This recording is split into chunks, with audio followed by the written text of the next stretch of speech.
Ha hiánymotiváltan élünk, akkor a gyógyuláshoz első lépésként arra a fájdalmas szembesülésre van szükségünk, hogy amit magzati korban, gyermekkorban, fiatal korban nem kaptunk meg, azt már sosem kapjuk meg. Soha. Ez egy hihetetlenül fájdalmas veszteség, de nagyon ajánlom, hogy éljétek át. Nem érdemes azon fáradozni, hogy amit gyermekkorunkban nem éltünk meg, azt most megszerezzük, mert azt a hiányt nem lehet betölteni. A mai hiányt ma be lehet tölteni. A holnapit is, holnap. De ezt az egykori hiányt lehetetlen. Egyetlen valódi esélyünk van. Szenvedni kell, gyászolni, átélni a hiányaink fölötti mély fájdalmat, hogy azt a valamit már sosem kapjuk meg, mert az a nap, az a helyzet elmúlt.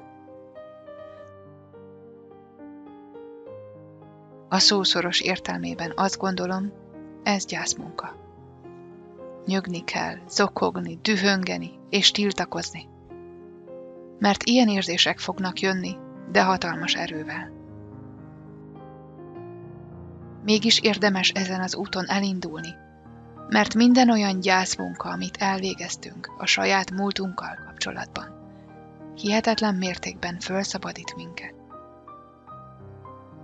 Nem kell a terheket tovább hurcolni, ezért szabaddá válhatunk a jelen kapcsolatainkban. Ettől fogva például nem terheljük a társunkat azzal, hogy adjon meg nekünk valami olyasmit, aminek a hiánya 30 évvel ezelőtti korból származik, és a gyermekkori családunktól kellett volna megkapnunk. Elgyászoltad már ezeket a veszteségeket? Vagy még mindig egy másik embertől várod ezek betöltését?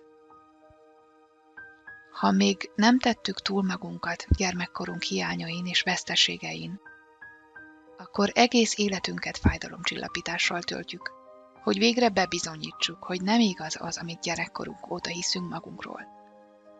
Nyomatjuk a fájdalomcsillapítást, hogy bebizonyítsuk, hogy nem igaz a hazugság.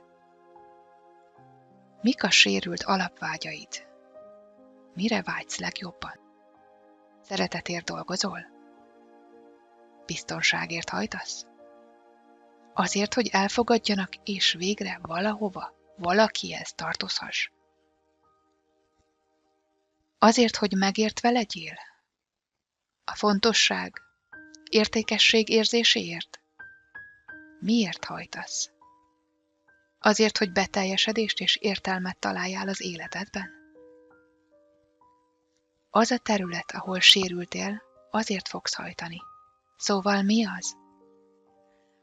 Ha azt tapasztaltad meg, hogy nem szerettek, és nem gyógyulsz meg ebből, akkor egy életen át pedálozni fogsz a szeretetért.